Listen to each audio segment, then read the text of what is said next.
Okay, so welcome back. Have you ever wondered what it'd be like to sell pottery or wondering what would be the items to sell? So today I want to share a little bit of my experiences with you and show you my kind of bread and butter items that I think you'll be able to sell and do well at. So I'll tell you a quick story. We had gone to a Ren fair. We weren't doing pottery at the time, but we were doing leatherworking and woodworking, and we had offered to take some pottery there. The pottery outsold us like 2 to 1, and that was kind of the moment where I knew that, okay, pottery does sell well, and that's something that we should try. So I ended up going back and I gave pottery another shot, and so eventually it clicked and stuck with me. But today I just want to share a little bit about what I think those bread and butter items are and something I think you can get started with in your practice and go out there and know that you're going to do okay and you're going to be able to sell those pieces. I do think that if you want to get better at pottery, the thing is you have to put in a lot of volume. You have to do a lot of pieces. You have to, if you want to get really proficient at throwing vases or pitchers or mugs, you have to, you might need to throw 50 or 100, but what are you going to do with 50 or 100 of those pieces? What are you going to do with 50 or 100 pitchers? You just don't have a functional use for that many. So you kind of need to get to that next evolution of being able to sell. So with that being said, let me go ahead and I'll share my top 5 and a little bit about them. Okay, and so here we are with our number 5 item, and I would say that is the spoon rest. These sell really well. They're really easy to make. People like to accessorize their kitchen, and they're very functional. You can use them with a spoon, obviously. I think these do great. If you have an opportunity to make some of those, you'll be able to sell those. Okay, and coming in at number 4, we have the little mini pot. These are amazing. These they just sell really well. They're really low price point. What's great about them as far as making them is that they don't take a lot of clay. They will do really well. They sell well. But besides that, they also just fit between pots. And so you can make a few dozen of these. And if you have a bunch of bowls and mugs and things of that nature in your kiln that you're firing, you can just throw these in between and you can just fit them in everywhere. So you can really make a lot of these. And then you just have them available for sale. People like to put toothpicks in them, or I think shot glasses, or if you make them slightly bigger, like little pencil cups that sell extremely well as well. You'll never go wrong making these, and like I said, they are a great addition to the kiln, and they just really help fill up that space and get more value out of the kilns that you're firing. So excellent choice if you have an opportunity to make these. All right, and coming in at number 3, we have the tumblers. So really overall, it's a cup design.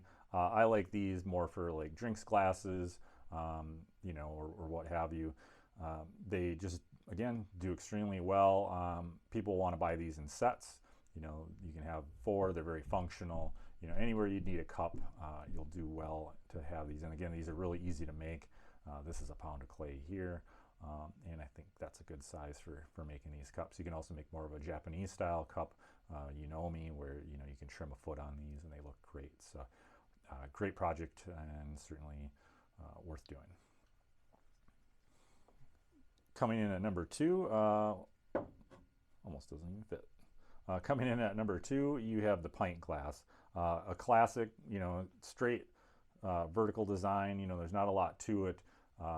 There's not a lot of variations that you can put on this, but making a pint, folks are going to want them for gifts, and again, they want them in sets, and so pints do sell really well. They're very functional, fit in the cabinet, so you're never going to go wrong making pints. So certainly give that one a shot as well. Okay, and coming in at number 1, it should come as no surprise, it's the handled mug. Certainly like the coffee cup. Lots of variation you can put on these. Pretty much any version, slightly larger. People like the heft, slightly smaller for like an espresso cup. The mid-size for coffee. These just do really well. You could probably make a business out of just selling only mugs, and you could probably support yourself that way. They're extremely functional. Everybody likes them, and they have, there's a lot of uniqueness in the handle design. So there's lots of directions you can put a belly on it. So there's a lot of variation that you can put into mugs and a lot of shapes. So they're just a lot of fun. People like collecting them, and you'll just do extremely well making these. So highly recommend. If you're not already making mugs, then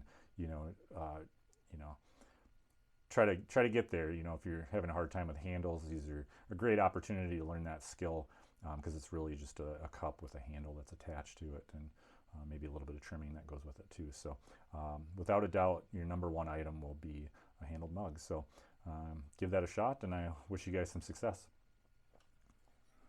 Okay, so thanks for coming back. So we did a quick run through of those top 5 items. So I hope you found some value there, and I hope you find something that maybe will inspire you, or give you some ideas on something that you could try selling, and take that to the next step and see if you can put that out there and help propel your hobby practice, or whatever your goals are, and kind of help you keep going. So thanks for joining. As always, like and subscribe, and I appreciate your time.